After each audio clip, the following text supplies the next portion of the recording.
জ্বরের সিজন চলতেছে ভাই। এই সময় যাদের নাপা অথবা সাপোজিটরি অথবা মাথায় বালতির পর বালতি পানি ঢাইলেও যাদের জ্বর যাইতেছে না, তাদের জন্য এই নিনজা টেকনিকটা কাজে লাগাতে পারেন। ছোটবেলায় যখন আমার কোনোভাবেই জ্বর যাইতো না, তখন আমার আব্বু হচ্ছে দুধ আর পাউরুটি আয়না ভিজাই আমার খাওয়াই দিলেই জ্বর চলে যেত। আর আজকে আমি সেম টেকনিকটা ফলো করছি। আমার ছেলের প্রচণ্ড জ্বর, 104 হচ্ছে সবার উপরে, আর নিচে 103।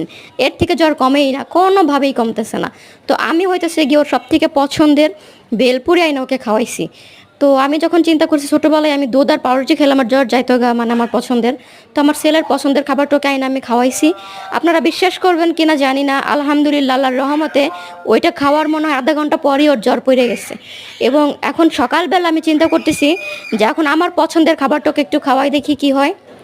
তো সকালবেলা দুধ আর পাউরুটি ওকে একটু খাওয়াইলাম আর আপনাদের জন্য ভিডিওটা করলাম। আপনারা অবশ্যই ট্রাই করবেন, যার যার পছন্দের খাবার জ্বর আসলে